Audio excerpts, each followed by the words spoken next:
There weren't many people, I think, who would accuse her of anything other than being what she was, a wonderful queen of song. Welcome to Afternoon Light, the podcast of the Robert Menzies Institute, hosted by Georgina Downer.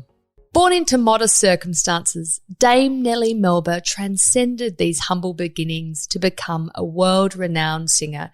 She captivated audiences across continents with her remarkable voice and her spirit. She sang for Tsars, kings and queens, and as Robert Menzies said, Dame Nellie worldwide fame gave Australia a definite place in the world of culture. She continues to grace our $100 note, such is her enduring impact on our nation. And today I have the absolute pleasure of speaking to Richard Davis, the biographer who's captured Dame Nellie's life in a new work, Dame Nellie Melba, The Legend Lives. Welcome to Afternoon Light, Richard. Thank you, Georgina, and thank you for your interest in my new book. Oh, it's a fabulous book about such an interesting person and someone I think we have disappointingly forgotten a bit. But when you read your book and read her history, you realise she was almost like the Taylor Swift of the late 19th, early 20th century, wasn't she? Well, that's an interesting analogy. You know, Australia has produced many famous women, Georgina, but Dame Nellie Melba is still arguably the most internationally famous of them all. And as you quoted a moment ago, Sir Robert Menzies realised that Melba essentially put Australia on the map. She was the first Australian of any gender whose name became a household word around the world. Yeah, that's a really remarkable achievement. Tell me who she was, because of course she wasn't born Nellie Melba, was she? No, she was born Helen Porter Mitchell, but she very quickly became known as Nellie and was happy to be known as Nellie privately and professionally for the rest of her life. She was a Melbourne girl. She was born in the suburb of Richmond in 1861. Her parents were both Scottish immigrants, as were all of her ancestors. So although Dame Nellie liked to call herself an Australian, there was a considerable amount of Scottish blood flowing around in her veins. She was born into a fairly affluent family. Her father, David Mitchell, was an expert building contractor and a very canny Scot. And by the time Nellie was born, he had a beautiful home in Richmond and a substantial building contracting business in Melbourne. And I suppose he's best remembered for building your wonderful exhibition building. Yeah, which, I mean, it's not just a wonderful building, it is an iconic Melbourne building. It's absolutely glorious, the Royal Exhibition Building on Nicholson Street in Carlton. Well, I think that and Scott's Church in the CBD in Melbourne are probably the two most famous buildings that Melba's father built that are left. There were a great many more in the past, but sadly they've disappeared under progress, shall we say. Yes. There was the great Melba Menzies had Hotel too that has disappeared, I guess, because of our progress, but it looked like it would have been a wonderful building in Burke Street. But such is the progress and development we experience, Richard. So it is. You're right about the possibility that Melba may have been sort of relegated to a footnote in history. It's rather sad that so many famous Australian musicians tend to sort of fall off the radar after their careers finish and they pass away. Now, Nellie is probably least affected by that because of her fame and because of, as you said, she features on our highest denomination note. But there are elements of Melba's story which I think are forgotten, and she deserves much more than that. She deserves to be remembered for all that she achieved. Yes, absolutely. She showed some promise as a musician and singer as a child, but not remarkable promise, would you say? Yeah, I think that's probably true. She learned to play the piano. She learned to play the organ. And at one stage, I think she would have been content to have become an organist. And I think there was some pressure from her Presbyterian family to pursue a career as an organist, because that was considered to be a bit more upper class than being an opera singer, and much better than appearing on the terrible stage.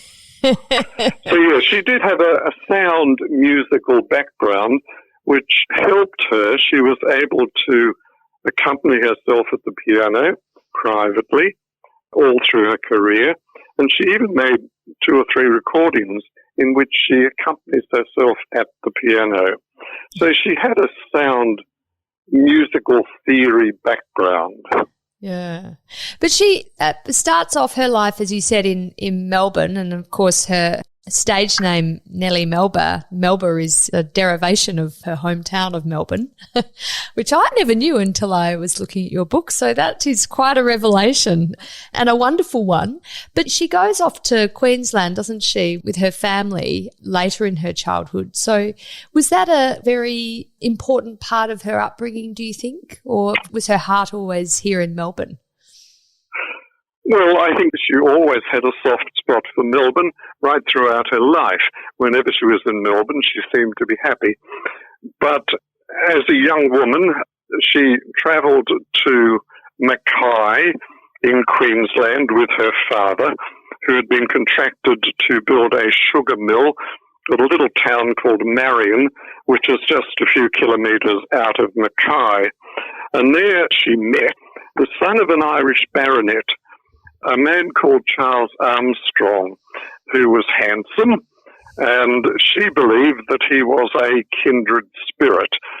And she perhaps rather unwisely married him, only to discover that there were a few sides to his character that she wasn't aware of before the marriage. Does this sound like a familiar story, I'm sure, to a lot of people? Yeah. Charles Armstrong was a hot-headed man who had some old-fashioned ideas about matrimony and expected Nellie to give up her ambition to become a singer and to cook his meals and wash his clothes and bear his children. So their married life started out in Queensland, but if we can believe Nellie, it was fraught with many arguments, including some violence on her husband's part, and it became apparent to Nellie very quickly that she had made a mistake and that she wanted to resume her efforts to have a career as a singer. So their marriage lasted for many, many years. They weren't divorced until probably 20 years after their marriage, but they were separated fairly soon after their marriage began. Yes, and they had just one child, didn't they? A son, George, who was born just a couple of years, I think, after they were married. George proved to be typical of the offspring of famous people. You know, Georgina, I've written many books about Australian celebrities, and I've spoken with their offspring. Of course, I couldn't talk to George Armstrong. He'd been dead for many, many years. But the offspring of famous people like Melba seem to start at a bit of a disadvantage. It's difficult for them to establish themselves as individual characters when to the world they are just the son or daughter of somebody who's very famous. I don't think George's life was particularly happy, but Melba did all she could to help him. Mm-hmm. Well, George's grandsons become incredibly successful British business people, don't they? So in the end, the family does pretty well. But yes, obviously a very tricky time for Nellie in the early stages of her marriage and realising that marriage wasn't going to allow her to to pursue the dream of a career as a singer that she was so passionate about. So this must have been, in the late 19th century, very unusual for a woman of Nellie's status in society to want to pursue a career like this. Well, yes, I suppose that's true.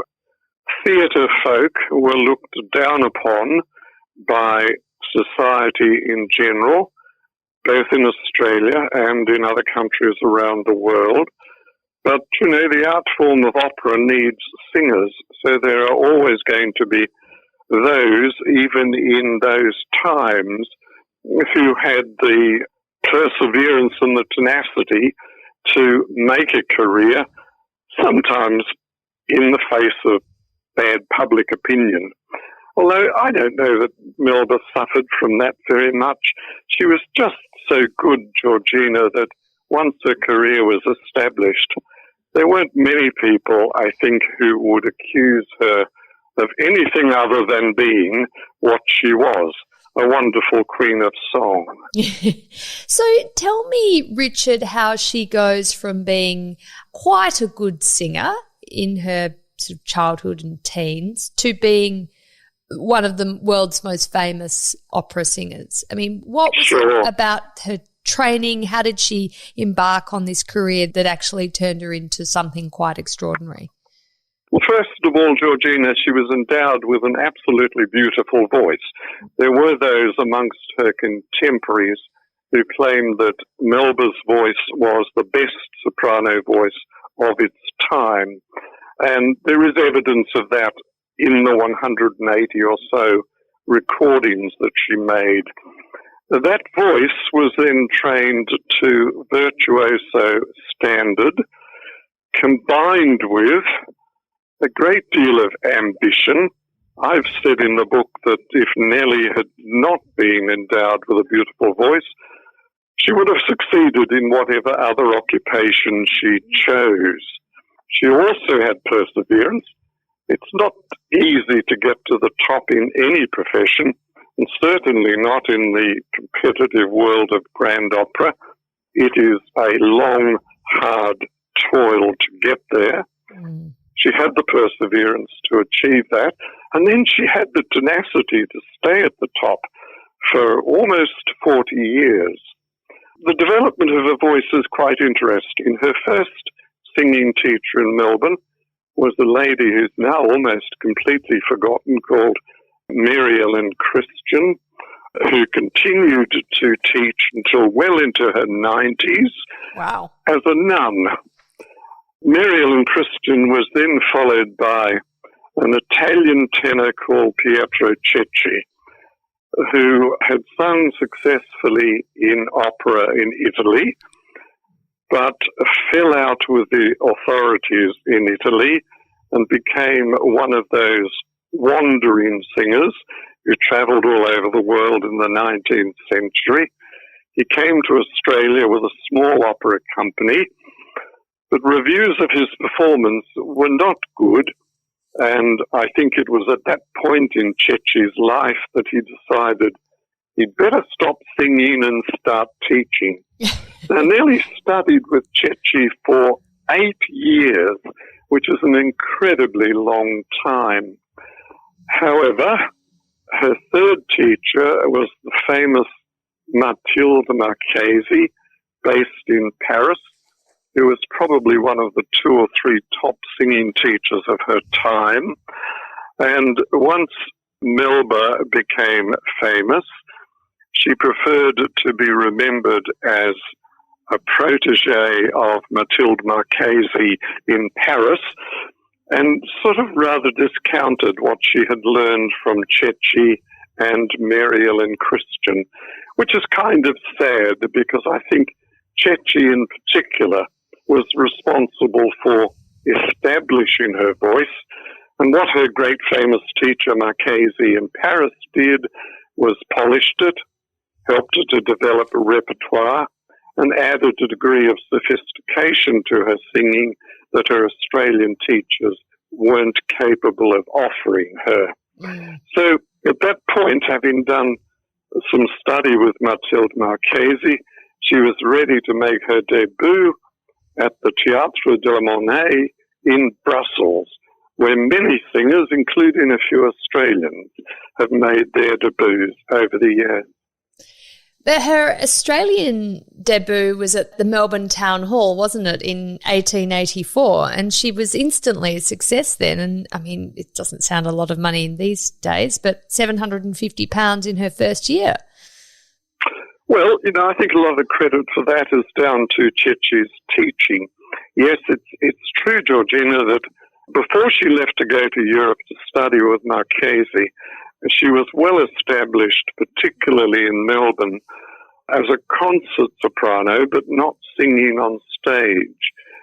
So I guess it's an achievement to become the leading concert soprano in Melbourne in the 1880s, but it hardly compares with becoming the most famous soprano on the world stage a few years later. Yes, her ambitions were much greater than mere Melbourne, evidently. But it would have been difficult, presumably, to leave Melbourne and get to Europe. I mean, she was a married woman. She obviously was not in a happy marriage, but she, as you said before, she didn't divorce until 1900, so she was at least married. But what led her to London and Paris? Was it just pure ambition, or was there another way she was able to get there?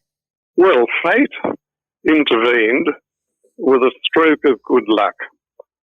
Nellie's father, David Mitchell, because of his success with the exhibition building in Melbourne and the exhibition that was staged there, he was invited to become one of the commissioners for an exhibition that was to be held in London, featuring products and technology from various players in the British Empire. And that involved him going to London for several months to be at the exhibition in London. And he took most of his family with him, including Nellie. Now, Nellie very shrewdly armed herself with some letters of introduction to some famous singing teachers in London and to Matilde Marchesi that we mentioned a moment ago in Paris. So it was, in fact, fate that took her to London. While she was there, she auditioned for a number of important musicians in London, including Sir Arthur Sullivan of the Gilbert and Sullivan team, who told her her voice was very nice, but if she studied a bit longer, he might be able to find her a small place in the Mikado. So Melba was not too happy about the response that she got in London, but when she went to Paris to audition for Matilde Marchesi, Marchesi recognized that she had star potential. In fact, there's a wonderful story about the elderly Madame Marchesi listening to Nellie and then dashing off to her husband to say, "I have found a star." So if we can believe what Nellie wrote about her relationship with Marchesi, it was Marchesi who helped get her onto the stage in Europe. So, fate intervened a little bit with regards to how she moved from Australia to Europe. It's interesting too. I mean, as you say in her memoirs, Nellie really credits her training to Marchesi and not to her Australian teachers. So Marchesi obviously had, from Nellie's perspective, the most incredible influence on her career. It's also interesting in your book how you talk about how Nellie adopts Melba as her stage name. And this was again down to Marchesi, wasn't it? Yes, it was. Madame Marchesi said to her one day, "Chérie," because they spoke in French to one another, the name Nellie Mitchell or Nellie Armstrong, which was her married name, was not nearly exotic enough for an opera singer, that it would be better if together they chose a name that sounded vaguely European, maybe a little Italian. And Marchesi came up with the idea of having the name Melba, which served that purpose, but it also paid tribute to Nellie's hometown. It was a wise choice. And as we said at the beginning of this wonderful conversation, that name Melba became a household word around the world very quickly. Yeah, it's amazing. She had the most incredible career. You know, people who have visited London or know London well will know the Royal Opera House in Covent Garden. I mean, she becomes one of their key opera singers, doesn't she? She was a real mainstay there. She was for a very long time. She sang in America, she sang all over the continent, she sang in Australia, but she came to call the Royal Opera House, Covent Garden in London, her artistic home. And to this day, Georgina, if you visit Covent Garden, as you're walking up the stairs towards the dress circle, there is a wonderful white marble bust of Melba sitting on one of the landings. Now, I've walked past it a few times. I've been tempted to pat her on the head, but I've resisted the temptation. But that bust is still there, and I think that's, you know, such a long time after her career ended, I think that's testament to how important she was at Covent Garden. There were those who said that she exerted greater power over Covent Garden than she should have done as a singer, but I'm not sure that that's the case. You know, it was difficult to exert power over some of the world's greatest opera directors and opera conductors and other famous singers. But Nellie, no doubt, how can we put it? Perhaps she used her following at Covent Garden and with the British public to exert some pressure over who she sang with, what she sang, and when she sang it. But I doubt that there aren't other singers who did exactly the same. England is obviously a very class-based society and would have been much more so, I'm sure, in the late 19th, early 20th century than it perhaps is today. She, despite coming from Australia and not being of that society, was able to move in very sort of highest echelons of British society. I mean, was this just because of her importance to Covent Garden, or was it because she just was so persistent and so very talented that it was hard to overlook that? All of those things, Georgina, plus the work of a lady called Lady de Grey, a pillar of British society, who took the young Melba when she arrived at Covent Garden under her wing as a protégé and ensured that she got invitations to the best social events. And Melba was very good in a social sense. She was always very happy to rub shoulders with high society and with royalty. But I think Gladys de Grey was instrumental in helping her to break into British society.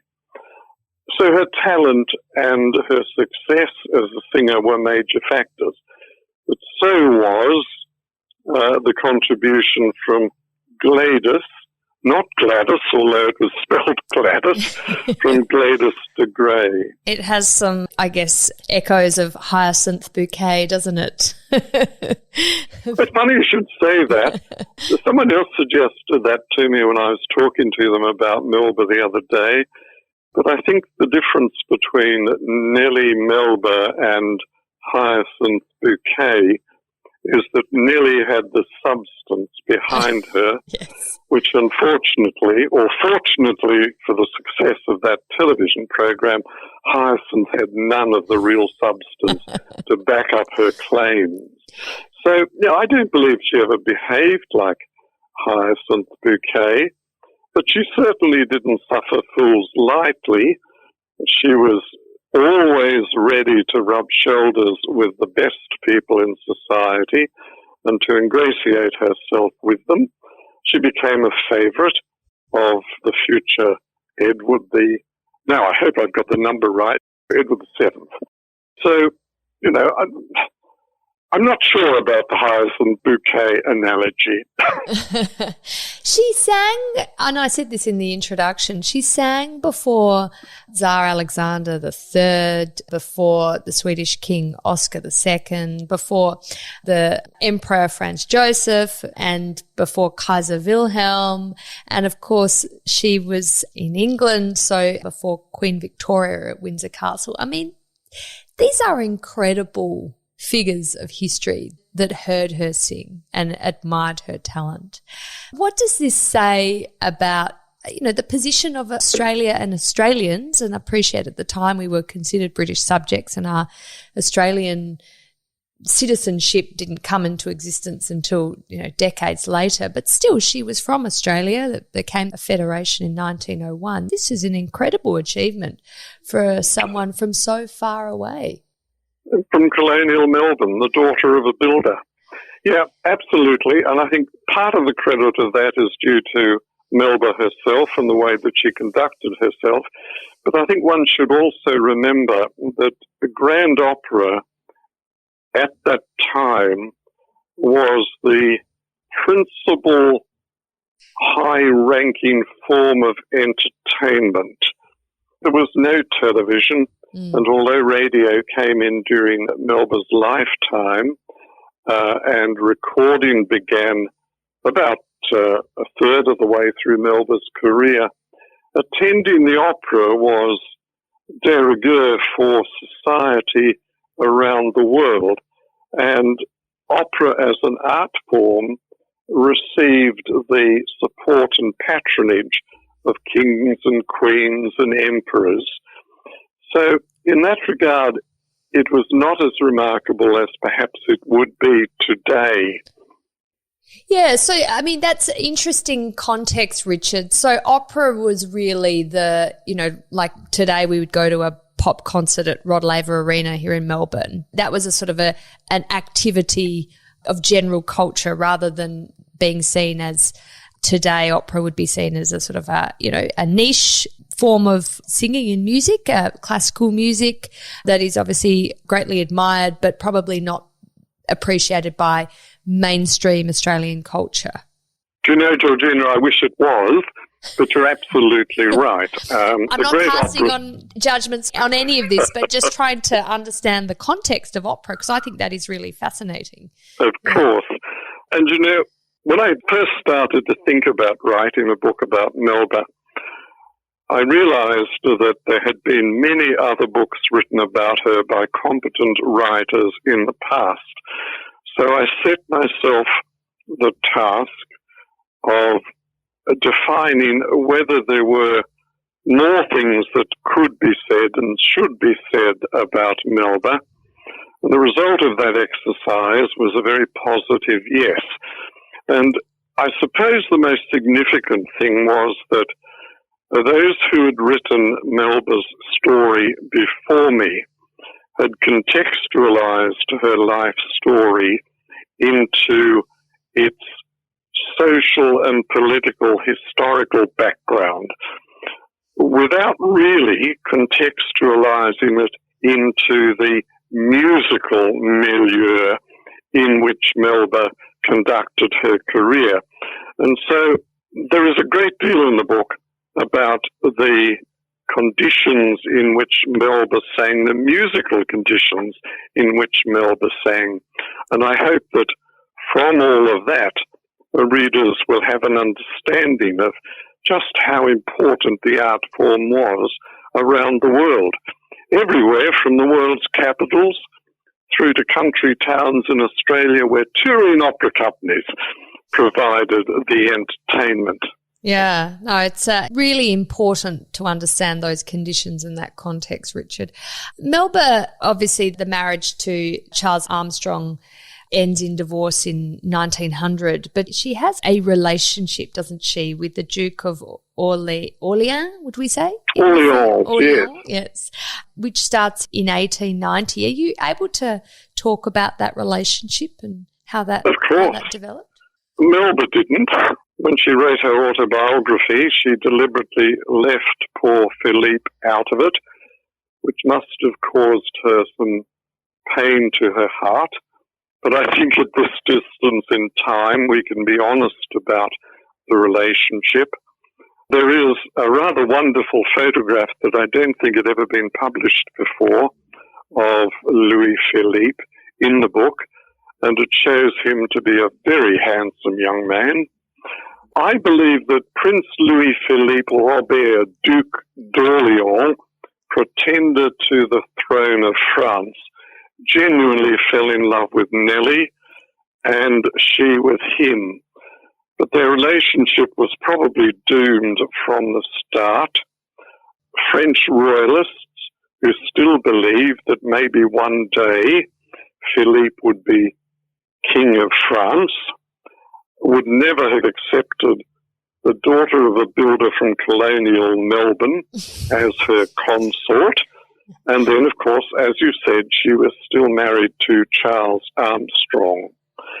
So the two had a very passionate and a very sincere love affair that lasted a few years, but sadly ended in one of the great scandals of its time. After that, Melba was a bit more discreet about the men that came into her life. There were others, but I really don't think that any of them replaced Louis Philippe as the great love of her life. Oh, that's quite sad, actually, Richard, isn't it? I thought so. When I researched it, I kind of felt very sorry for them.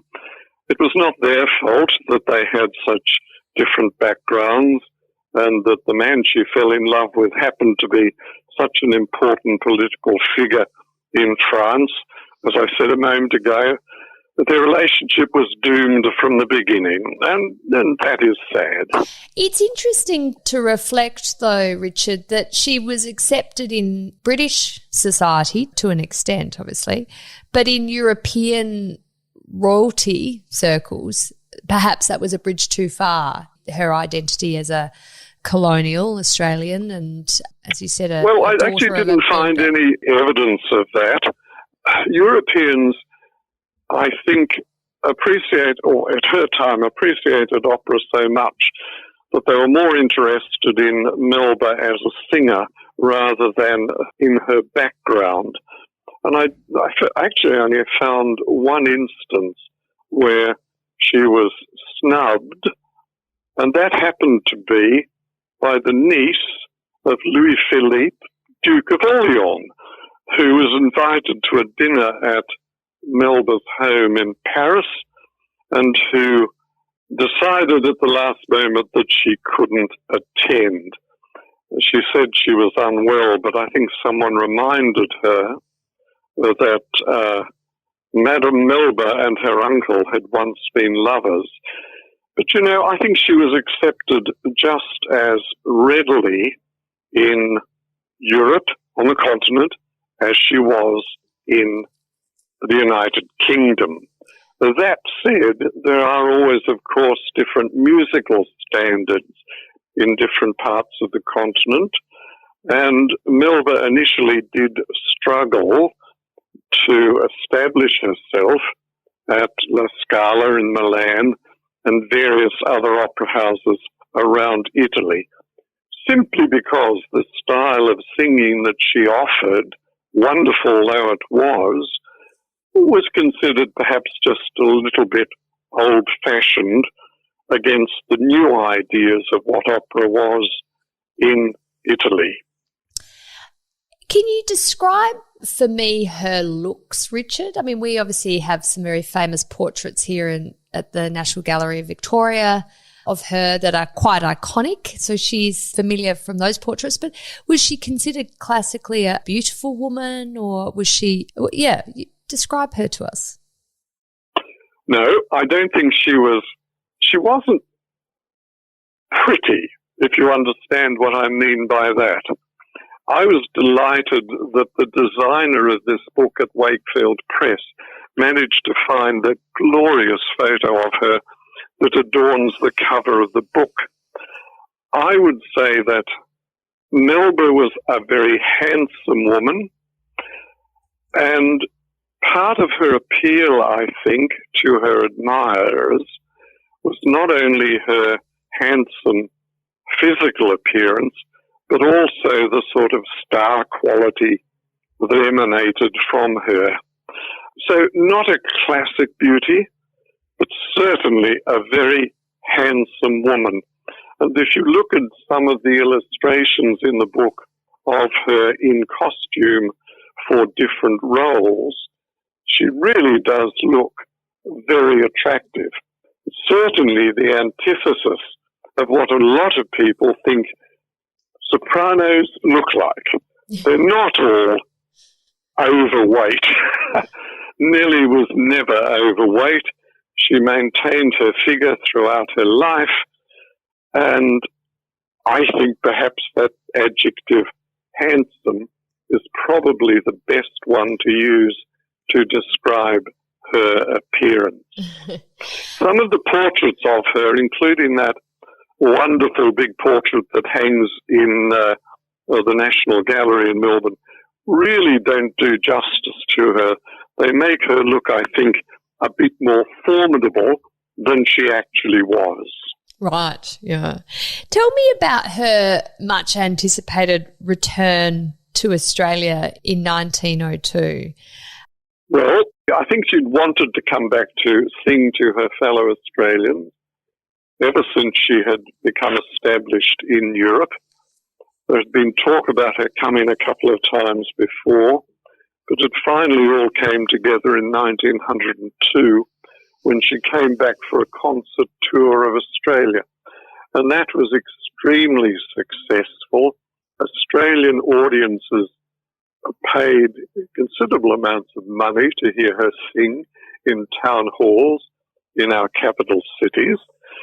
But it also, unfortunately, gave rise to some very negative remarks about her from the editor of a rather scurrilous newspaper in Melbourne, who had a reputation for trying to destroy people's reputations and did a great deal of harm with what he wrote in his newspaper. So that tour was perhaps a little discoloured by the controversy about what was written in her in this Melbourne newspaper. The editor accused her of being a drunkard, accused her of loose morals, and accused her of treating her colleagues badly. Now, in truth, there is probably some evidence of that third claim. As I said a moment ago, Nellie didn't suffer fools lightly, and there were occasions where she objected to singing with certain singers, or she insisted on certain changes being made. The second claim, that she had loose morals, probably had its origin in the affair that she'd had with the Duke of Orleans. The first claim, which was really the most hurtful, was that she drank too much. Now, it was both the most hurtful and the most easy to disprove. I promise you that no singer can retain their voice and maintain their career for 40 years, as Melba did, if they abuse their body with alcohol or any other addictive substance. Now, Nellie liked a glass of wine with her meals, and she liked a bottle of champagne to celebrate her successes. But the idea that she was an alcoholic is just quite frankly ludicrous. Thinking people worked out very quickly that it was ludicrous. Unfortunately, a lot of Australians thought it was true, and that claim plagued Nellie for the rest of her life. Oh. And especially sadly, only in Australia, only in her homeland. You know, those accusations against her that were levelled by that newspaper in Melbourne never surfaced outside Australia. She must have been deeply hurt by all of that. Right, yeah. But she, despite the scurrilous accusations about her drunkenness, The trip back to Australia in 1902 was incredible. I mean, there was some concert, I think one Sydney concert, she set a new world record for the takings that she got from her ticket sales. I mean, this really is Taylor Swift proportions here we're talking about, Richard, isn't it? Oh, most certainly it is. And while that controversy about what had been printed in that Melbourne newspaper had some effect, but as you say, the tour itself was enormously successful, as were her return visits to give concerts in Australia, and as were the 3 opera companies that Melba organised in conjunction with J.C. Williamson. So even if there was a little bit of scandal in the air, that didn't stop Australian audiences from supporting Melba at her concerts and her opera performances, and cheering her performances at the end of every concert or every opera performance. She obviously spends a lot of her career based in London and has a beautiful place in London. But she builds, doesn't she, a gorgeous house outside of Melbourne called Coombe Cottage. And I think the architect, was he the father of Percy Granger? Is that right? Absolutely, that's right. It was Percy Granger's father who designed Coombe Cottage. And I'll give you a little personal... Coombe Cottage still exists today. I think the family still owns it, and it's quite a lovely venue to visit, isn't it? Well, yes, it is. Melba's granddaughter and her heir when she died, Lady Vesti, Pamela Vesti, lived at Coombe Cottage, I think, until about 2011, around that time. And then since then, it's been open to the public as an events venue, a wonderful place to hold a wedding, and it also has a splendid restaurant.